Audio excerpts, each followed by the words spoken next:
Bonjour à tous, c'est Jean-Luc O sur sa chaîne YouTube. Aujourd'hui, nous allons parler de Safran qui dévoile le Warbler, qui est une munition téléopérée boostée à l'intelligence artificielle. C'est lors d'Eurosatory 2024 et comme ça a son habitude que Safran a exposé son drone patrouilleur sur son stand extérieur avec 5 ans de retard pour la mise en service et ça on en a parlé dans une précédente vidéo. Mais pour cette édition, le grand drone tactique arborait une nouveauté sous son aile droite, un lanceur triple pour une nouvelle munition téléopérée également conçue par Safran, le Warbler. La MTO autonome vue par Safran, le Warbler adopte une formule assez classique pour une munition téléopérée lancée depuis un tube qui a été initié au départ par la société israélienne U-Vision, avec deux voilures déployables en tandem et une petite hélice propulsive à l'arrière. Pesant une petite vingtaine de kilos, cette MTO de moyenne portée emporte un capteur optronique jour-nuit et une charge creuse d'environ 3 kg. Avec une vitesse de croisière d'environ 100 km/h, le Warbler peut se déployer à une cinquantaine de kilomètres afin d'effectuer un quadrillage de zone pendant environ 30 minutes. Fait intéressant, la munition embarque des intelligences artificielles capables de détecter, identifier et suivre des cibles fixes ou mobiles de manière autonome, et maintenant le silence radio.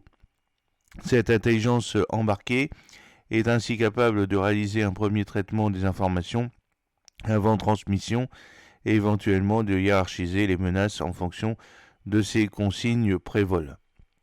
La munition Warbler, elle, déployée sous la voilure du patrouilleur, c'est ce que vous pouvez voir, bien entendu, sur une des photos qui se trouve dans cette vidéo. Selon l'aéronef porteur, le MTO Warbler pourrait être emporté à l'unité, par paire ou par lot de 3 ou 4.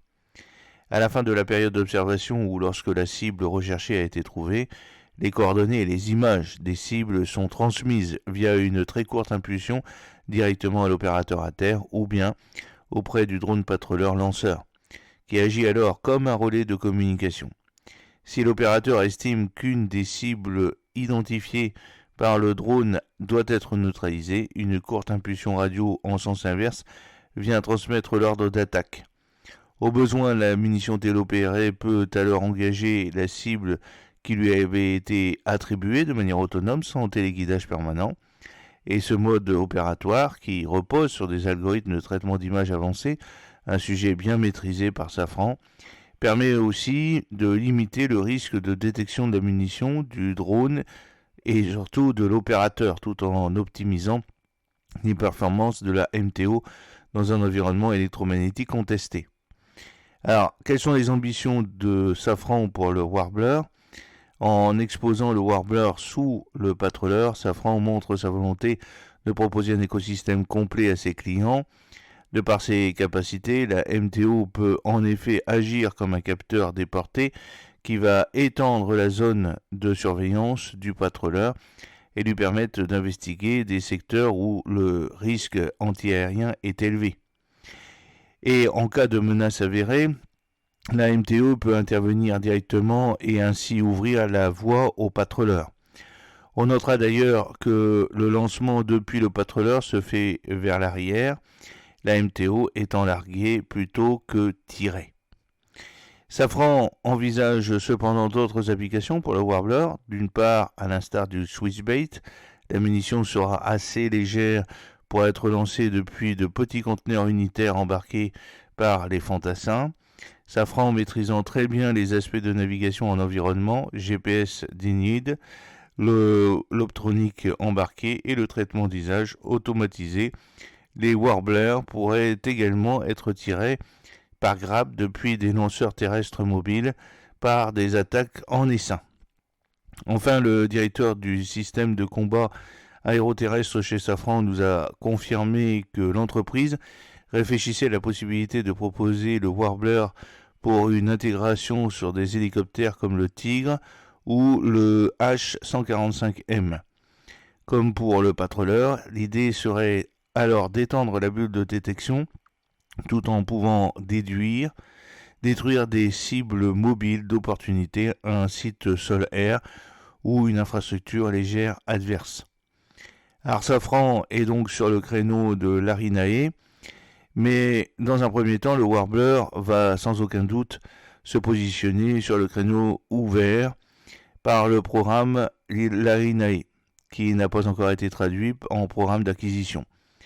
Pour ce projet développé sur fonds propres par Safran, l'enjeu est de taille, mais le potentiel est énorme. En effet, la MTO de Safran promet de dépasser les attentes de l'Arinae sur plusieurs points, notamment la résistance au brouillage et l'intelligence embarquée, tout en étant proposé à des prix très compétitifs, nous dit-on. Pour répondre au plus vite aux besoins des forces françaises qui souhaitent doter leur régiment d'artillerie de MTO à l'horizon 2028, Safran doit aller vite. Le Warbler a ainsi été développé en moins d'un an et un premier vol devrait avoir lieu à la fin 2024, début 2025. Un positionnement et une vitesse d'exécution qui n'est pas sans rappeler les propositions faites récemment par d'autres industriels, par exemple EOS Technologies en premier lieu, qui est une PME très prometteuse. Le patrouilleur se rapproche toujours un peu plus.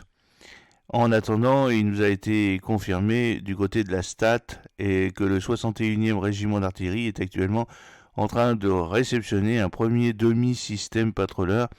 Chaque système de drone tactique, pour rappel, comprend 5 drones patrouilleurs et 2 stations sol.